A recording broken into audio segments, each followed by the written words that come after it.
사도행전 21장입니다. 17절부터 26절 말씀을 우리 한 목소리로 봉독하겠습니다.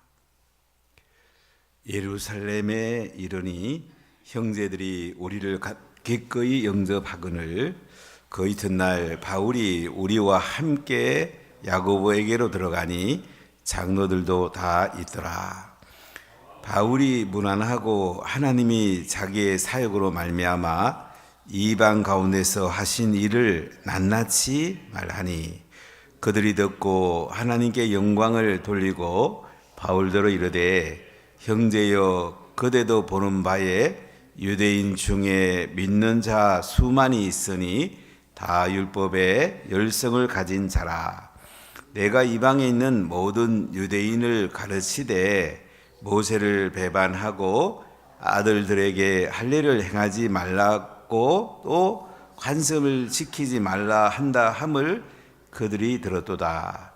그러면 어찌할꼬 그들이 필연 그대가 온 것을 들으리니 우리가 말하는 이대로 하라.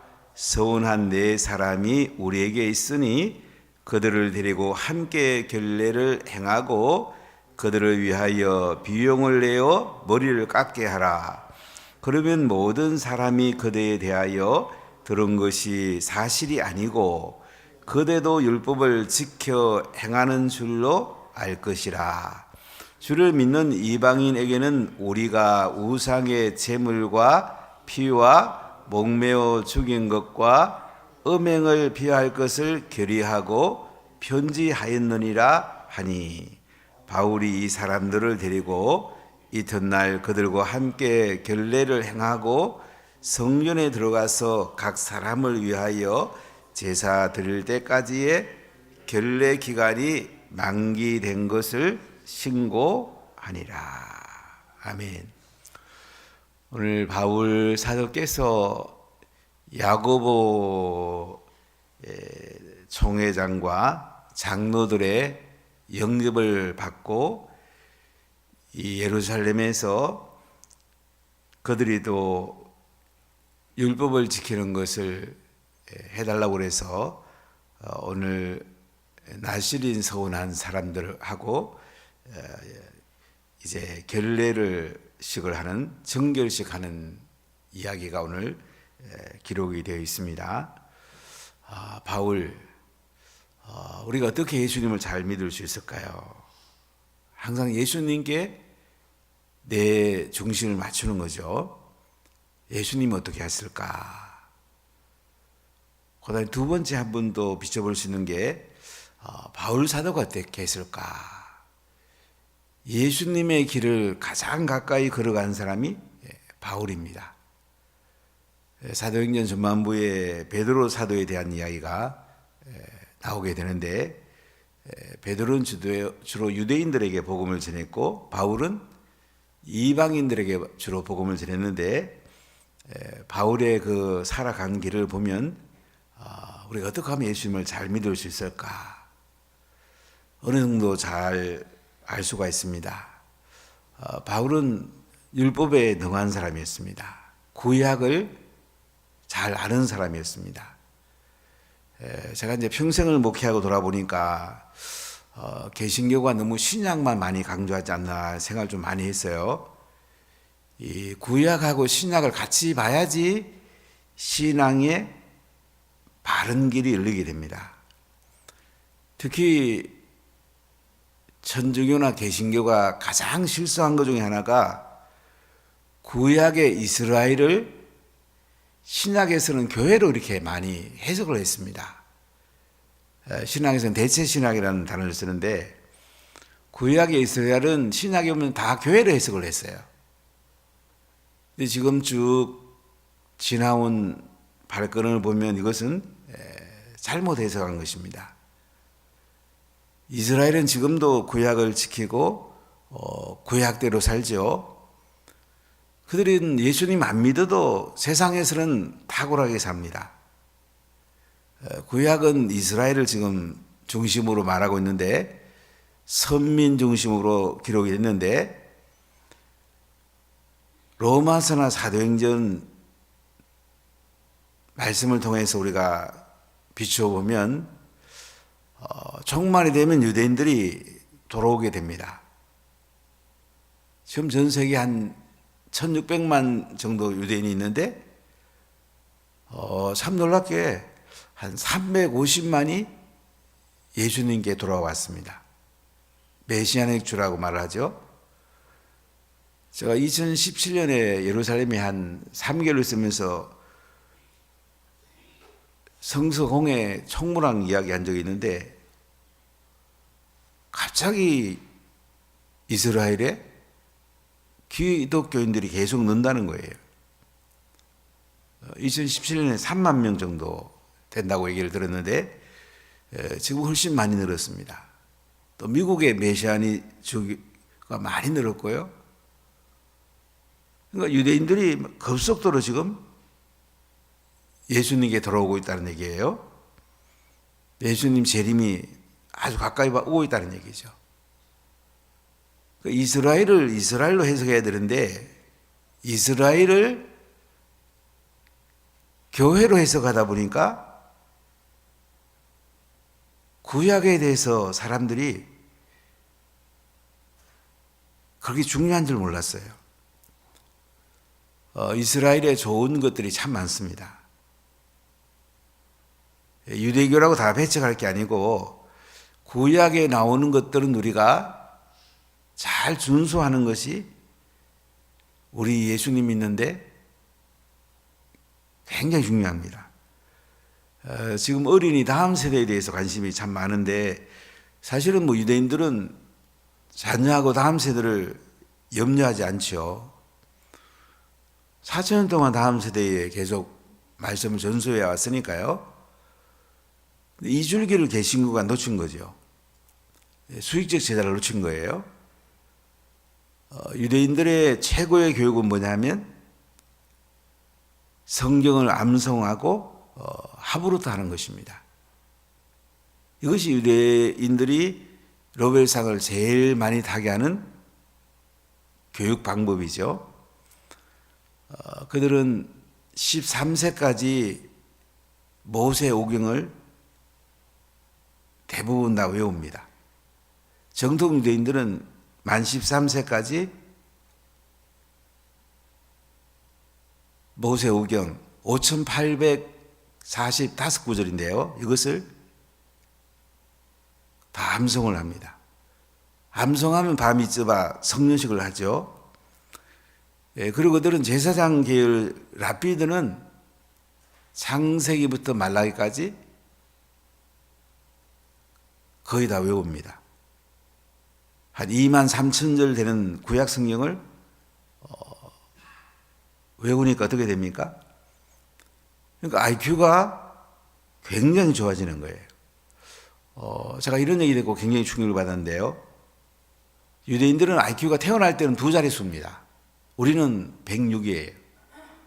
홍콩이나 싱가포르를 107로 보더라고요. 근데 유대인들은 40몇째 IQ를 가지고 있습니다. 근데 성경을 4,000구절을 외우면 4,000구절을 외우면 어떻게 되느냐? IQ가 바뀐대요. 얼마로 바뀌냐? 150으로 바뀐답니다. 그러니까 성경을 4,000절을 외우면 IQ가 150으로 바뀐대요. 그러니까 탁월한 사람이 되는 거죠. 빌 게이츠라든지 저거버거라든지 다 이게 스필로그다든지 이런 사람들이 다 유대인들이잖아요. 그러니까 어릴 때에 성경을 암송을 시키면 IQ가 완전히 바뀐대요. 150 IQ 많지 않죠? 그러니까 우리 자녀에게 성경 암송하는 것이 제일 중요합니다. 두 번째가 학으로부터 하는 거예요. 질문하고 토론하는 거. 근데 성경 암송은 만 10세가 넘으면 쉽지 않답니다. 그러니까 4세부터 10세까지가 성경 암송하기가 제일 좋은데 이때 성경 암송을 많이 시키면 IQ가 150으로 바뀌는 거예요. 모세오경을 다 외우면 150보다 더 좋아지겠죠. 하나님의 은혜가 신기하죠, 여러분. 그러니까 유대인들이 성경을 암송하고 하브루트 하니까 그들이 탁월한 민족이 되는 거예요. 헤즈볼라하고 이스라엘 사이에 휴전했다는 얘기를 들었는데, 지금 사실 그 정바울 선교사님이 지금 레바논에서 지금 사역하고 계십니다. 잠깐 나오셨다가 도저히 그 선교지를 돌봐야 되겠다 생각이 들어서 레바논으로 들어가서 지금 사역하고 계신데, 여러분 기도해 주시기 바라고요. 그래도 휴전됐다는 게 좀 감사한데, 그래서 우리 자녀에게 성경 암송시키는 것이 가장 중요합니다. 저희 교회 학교 이 셀을 조금 성경 암송하는 체제로 좀 바꾸려고 합니다. 그리고 우리 장년 셀도 서로 말씀 나누고 기도하고 암송하고, 이게 제일 중요해요. 암송이 돼야지 삶이 바뀝니다. 암송이 돼야지 내 삶으로 녹아져요. 그러니까 성경에 보면 묵상한단 말은 마음에 새긴다. 암송한단 말이에요. 구약의 줄기가 이렇게 다음 세대로 잘 전수가 됐기 때문에 유대인들이 탁월한 민족이 되고, 구약은 창세기 1장 1절부터 말라기 마지막 절까지 한절도 빠진 게 없잖아요. 그들이 다 암송했기 때문에 사실 대단하죠. 2만 3천 구절을 암송했다는 사실은. 바벨론 포로 가서도 그들이 성경 암송해서 바벨론에 탈무드를 남겼고요. 그래서 유대인들이 이 구약을 정통한다는 것이 대단한 겁니다. 그러니까 바울이 다메섹에서 예수님 만났을 때에 구약에 정통했잖아요. 구약을 통해서 이제 메시아가 온다는 예수님을 만나게 된 거죠. 그러니까 바울의 그 사역의 전반부가 굉장히 성령에 능통한 사역을 할 수가 있었죠. 물론 그는 예수님 만나고 복음 전하는 자로 20 몇 년 동안 선교 전선에서 1차, 2차, 3차 선교 여행을 하게 됩니다. AD 46년경에 이제 1차 선교가 시작이 돼서 68년 6월 29일에 바울이 순교하게 됩니다. 이태리에 그 국경일이 있는데 6월 29일이라고 합니다. 왜 6월 29일이 국경일이라면요, 바울 순교와 베드로 순교가 같은 날이라고 그럽니다. 68년 6월 29일 날 바울이 순교하기까지 바울은 복음 전하고 제자 삼는 데다가 인생의 중심을 맞추고 가장 행복한 인생, 가장 영광스러운 인생을 살게 됩니다. 말씀에다가 인생을 다 맞추고 살다가 마지막 순교하게 되죠. 이제 사도 바울이 3차 선교 여정을 마무리하게 됩니다. 밀레도에서 에베소 교회 장로들을 초청해서 어떻게 예수님을 잘 섬겨야 될까, 교회를 잘 섬겨야 될까에 대해서 권면의 메시지를 전하게 됩니다.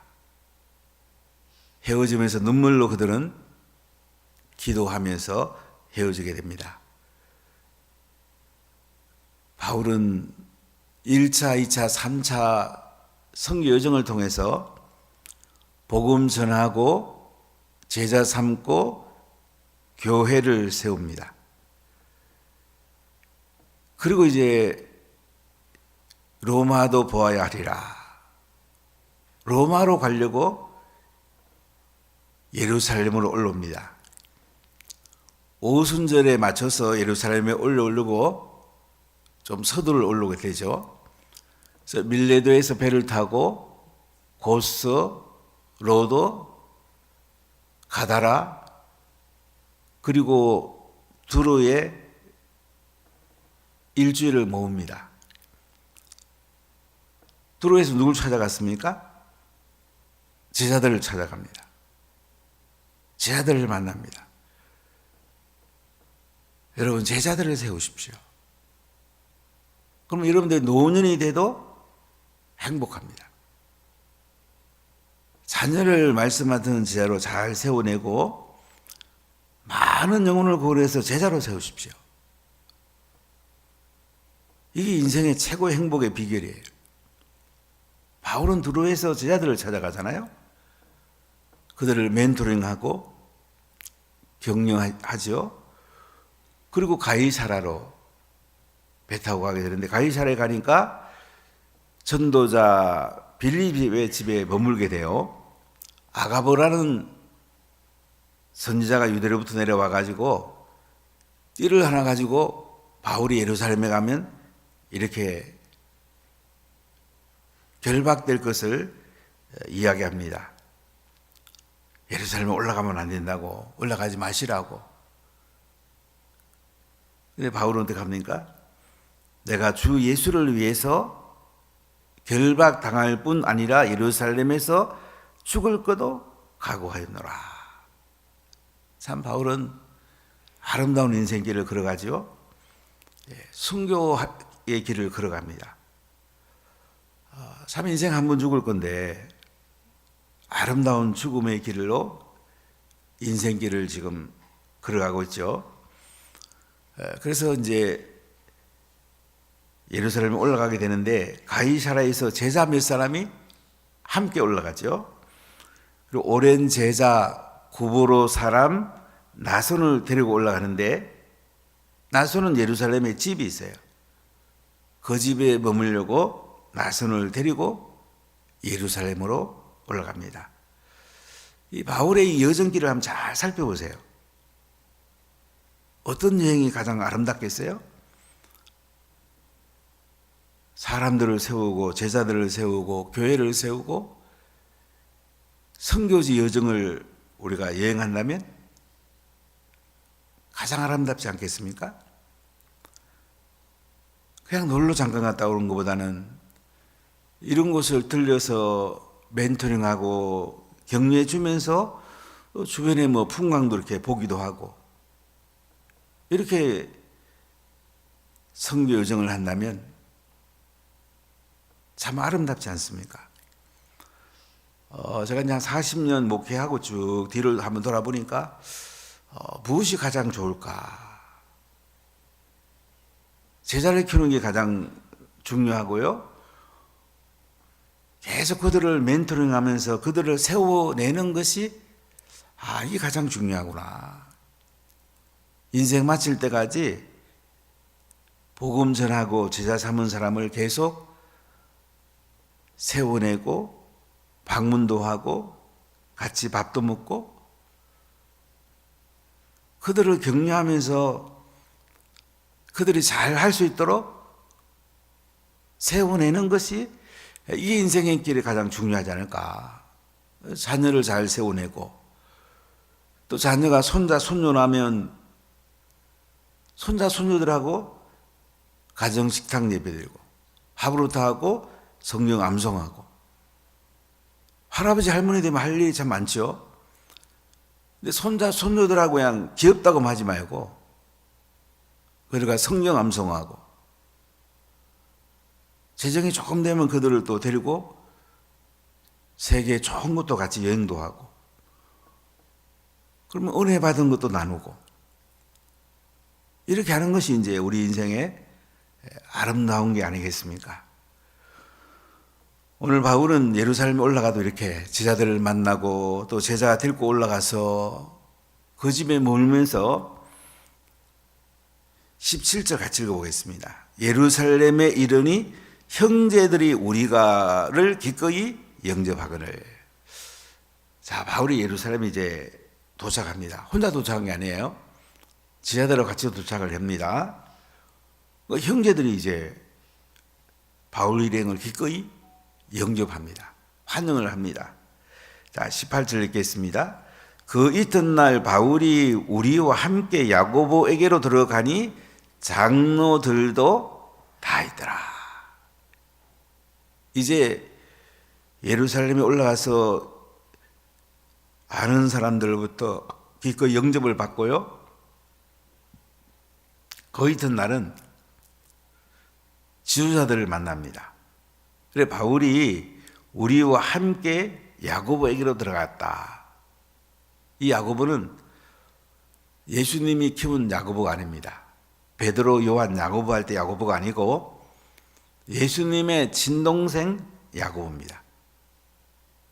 예수님이 살아 계실 때는 야고보가 믿지 않았는데 예수님의 부활 이후에 야고보 동생이 예수님을 믿게 되고요. 예루살렘 교회의 당회장이 됩니다.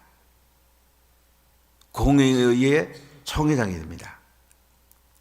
자, 이렇게 바울이 이제 일행과 함께 야고보에게로 들어가니까 장로들도 다 있더라. 예루살렘 교회는 120명으로 시작해서 베드로의 첫 번째 메시지에 3,000명이 예수 믿고 나면서 못 걷게 된 사람이 걷게 되므로 남자만 5,000명이 믿고, 그러니까 수만 명의 교인이 있었던 거죠. 사도행 6장에 보면 이제 구제 사역을 하려고 7 집사를 뽑게 되고 그 뒤에 이제 장로들을 세운 것으로 생각이 됩니다. 이 장로들도 다 있더라.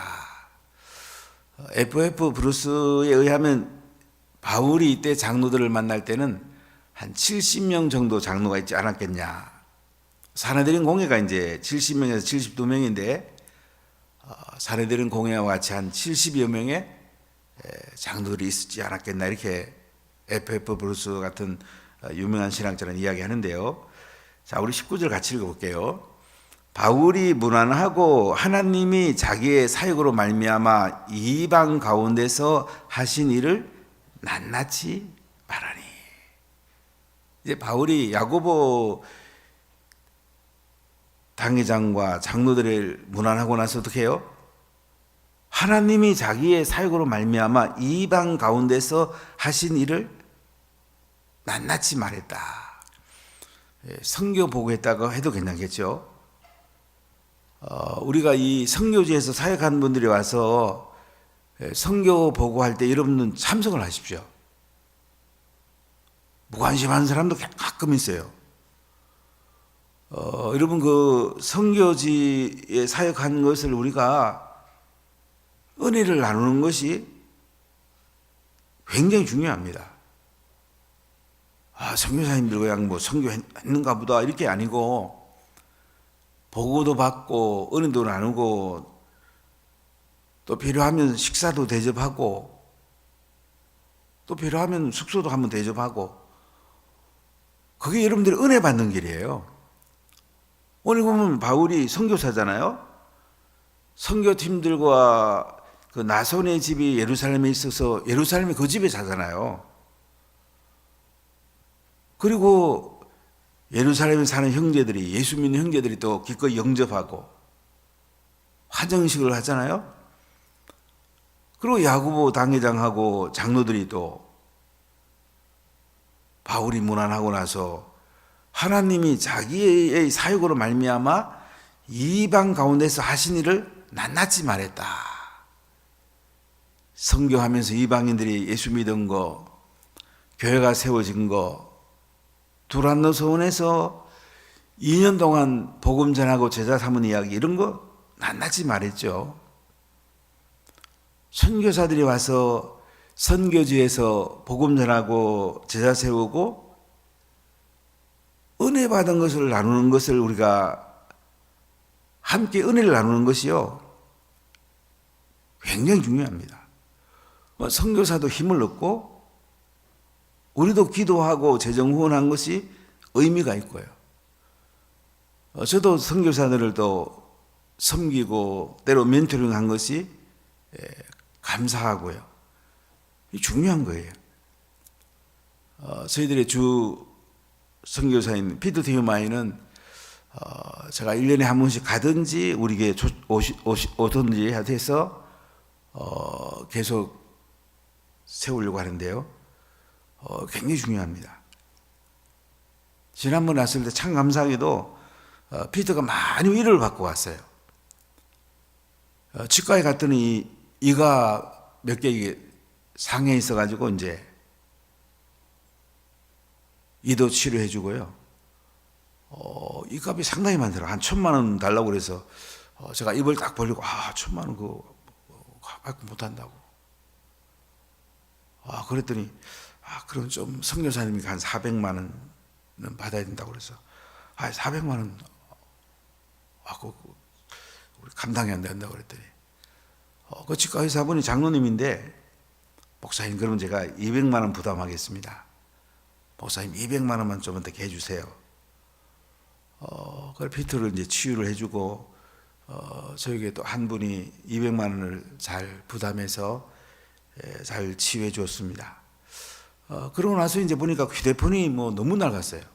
컴퓨터도 하도 오래돼가지고 책을 쓰려고 보니까 이 뭐 자료가 사진도 선명하지 않고 또 컴퓨터도 낡아가지고 이렇게 일하는 게 너무 지장이 많아요. 그래서 컴퓨터하고 휴대폰을 사줘야 되겠다. 제가 피터 보고 그래 뭐 좀 선물해주고 싶은데 뭐 해주면 좋겠나니까 목사님 안 해줘도 됩니다. 현 상황 해도 됩니다. 그런데 제가 아마도 2가지는 해줘야 되겠더라고요.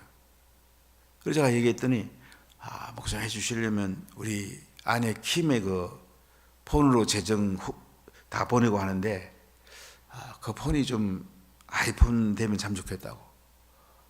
그래서 3가지를 해줘야 되겠더라고. 그래서 이제 감사하게도 이제 3가정에 헌신해서 컴퓨터도 사주고 피터 폰도 사주고 킴 폰도 사줬는데 굉장히 위로가 됐어요.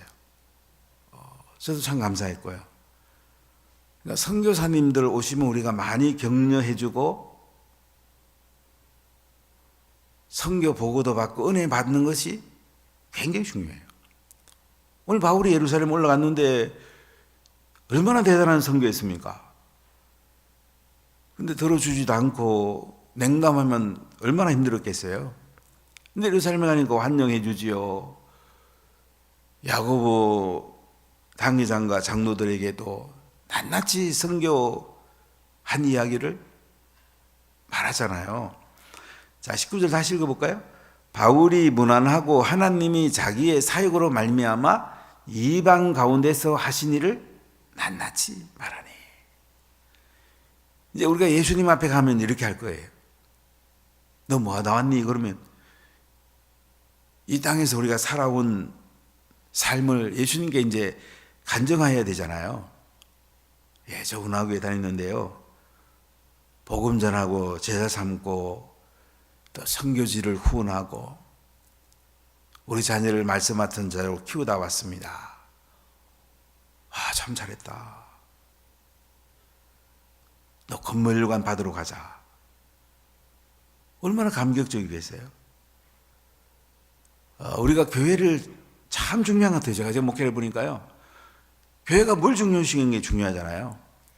성경이 중요하게 여는 것을 중요하게 여겨야 되는데 이것을 제대로 교회에서 알려주는 교회가 많지는 않습니다. 저는 교회들이 다 잘하는 줄 알았어요. 제가 수많은 목사님들을 만나보니까 교회에서 목사님이 뭐 해야 되는지 아는 사람이 사실은 많지 않아요. 성경의 가장 핵심이 뭔가를 아는 사람이 많지는 않아요. 우리가 사도행전 보면 뭐 해야 될지 선명히 나오고요. 신명기 보면 자녀를 어떻게 키워야 되는지 선명히 나오잖아요. 바울이 지금 예루살렘 올라가서 예루살렘 교회, 모교회에 선교 보고 낱낱이 말했다고. 낱낱이. 다시 19절 읽어봅시다. 바울이 문안하고 하나님이 자기의 사역으로 말미암아 이방 가운데서 하신 일을 낱낱이 말하니. 하나님이 하신 일을 낱낱이 말한 거예요. 여러분 세일을 할 때에 하나님이 하신 일을 낱낱이 나누십시오. 가정식당 예배 드릴 때에 하나님이 하신 일을 낱낱이 나누십시오. 이 최고의 은혜예요. 이 최고의 복이란 말이지. 자, 20절 읽어볼까요? 그들이 듣고 하나님께 영광을 돌리고 바울더러 이르되 형제여 그대도 보는 바에 유대인 중에서 믿는 자 수만 명이 있으니 다 율법의 열성을 가진 자라. 자, 이렇게 예루살렘 교회 리더십들이 바울의 선교에 낱낱이 들으면서 은혜를 받고요 하는 영광을 돌립니다. 그리고 바울도 뭐라고 그러냐면 형제여 그대도 보는 바에 유대인 중에서 믿는 자가 수만 명이 있으니 다 율법의 열성을 가진 자라. 좀 오순절입니다. 많은 사람이 예루살렘에 올라와야 되는데 수만 명이 지금 올라와 있습니다. 오순절 때는 첫 번째 오순절 때는 신약 오순절 때는요 200만이 올랐다고 그래요. 이제 한 20년 정도 지냈는데 수만 명이 지금 올라온 거 보니까 뭐예요? 예루살렘 교회가 상당히 식어 있는 모습을 보게 됩니다. 교회가 20년 넘어도 뜨거운 교회가 많지 않아요. 저희 교회도 상당히 지금 위기인데요. 20년까지 저희들이 얼마나 잘 됐습니까? 근데 코로나를 지나면서 많이 약해졌어요. 또 리더들이 많이 약해졌어요. 리더들이 정신 안 차리면 큰일 납니다. 다시 리더들을 재훈련해야 되나 지금 계속 고민하고 있는데요. 우리가 잘 됐던 때와 같이 돌아가는 게 굉장히 중요해요. 지금 예루살렘 교회가 식어 있는 거예요. 자, 그래서 뭐라고 하는지 볼까요? 21절 보세요. 내가 이방에 있는 모든 유대인을 가르치되 모세를 배반하고 아들들에게 할 일을 행하지 말고 또 관습을 지키지 말라 한다 함을 그들이 들었도다. 여러분, 은혜가 있으면요 좋은 거 생각해요. 은혜가 없으면 안 좋은 거 생각해요. 안 좋은 말 한단 말은 자기가 은혜가 없단 말이에요. 좋은 말 하기도 바쁘잖아요, 그죠? 복음 전하기도 바쁜데, 은혜 나누기도 바쁜데, 말씀 나누기도 바쁘잖아요. 남 안 좋은 얘기 한다. 은혜가 없구나. 좋은 얘기 하십시오, 여러분. 이런 마을에서, 셀에서 좋은 얘기 하십시오. 자인들하고 좋은 얘기 하십시오. 좋은 얘기 하면 좋은 일들이 생깁니다.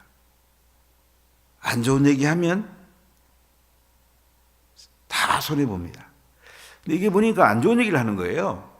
내가 이방에 있는 모든 유대인을 가르치되 모세를 배반하고 아들들에게 할례를 행하지 말고 또 관습을 지키지 말라고 함을 그들이 들었도다. 지금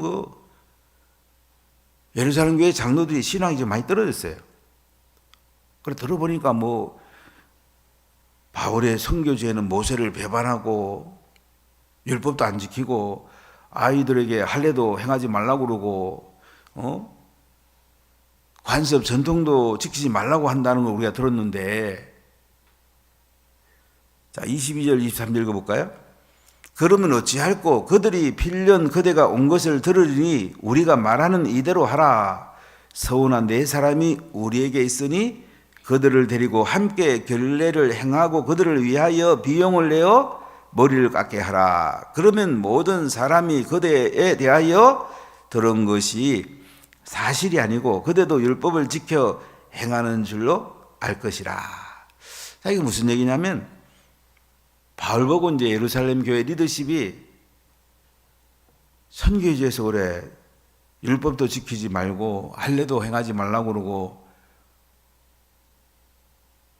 구전 율법이나 관습도 지키지 말라고 그랬는데 예루살렘에 있는 그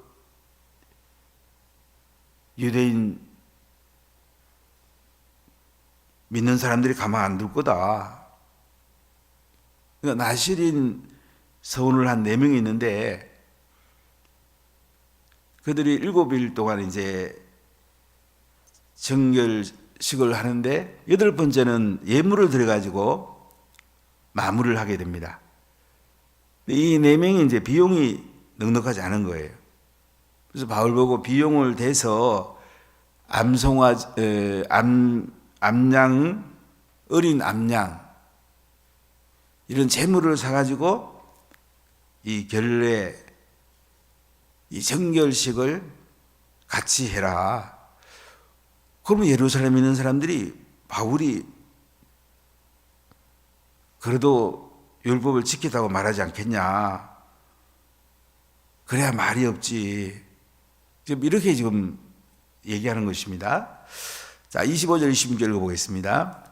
주를 믿는 이방인에게는 우리가 우상의 제물과 피와 목매어 죽인 것과 음행을 피할 것을 결의하고 편지하였느니라 하니, 바울이 이 사람들을 데리고 이튿날 그들과 함께 결례를 행하고 성전에 들어가서 각 사람을 위하여 제사 드릴 때까지의 결례 기간이 만기된 것을 신고하니라. 자, 1차 공의에서 이방인들은 어떤 것을 정했냐면 우상의 셈을 먹지 마라. 또 피거를 안 빼고 잡은 짐승 먹지 마라. 목매어 죽인 음식 먹지 말라. 음행을 하지 말라. 이거 결의했는데 바울이 이제 선교지에 이것을 전했죠. 근데 유대인들에게는 이제 지금 예루살렘에 있는 유대 기독교인들이 바울이 나실인 서운한 사람들하고 비용을 지불해서 이제 짐승을 들여서 결례를 행하라고 그랬는데 바울이 여기서 어떻게 합니까? 그대로 행합니다. 이튿날 그들과 함께 결례를 행하고 성전에 들어가서 각 사람을 위해서 제사 드릴 때까지의 결례 기간이 만기된 것을 신고했다. 그러니까 바울은 유대인들을 고하려고 유대인처럼 이렇게 했던 것을 볼 수가 있습니다. 자, 우리가 사소한 거 가지고 씨름하지 말고 복음이 명확히 전해지고 제자가 세워지고 하나님 나라가 세워지는 것이 가장 중요한 것인 것을 볼 수가 있습니다. 여러분, 다시 인생을 한번 돌아보십시다. 바울 예루살렘에 올라가서 선교하는 것을 낱낱이 나누면서 얼마나 감사했겠습니까? 우리 인생은 간증할 것이 있는 인생을 살아갑니까? 예수님 앞에 가서 아름다운 간증거리가 있는 인생을 살고 있습니까?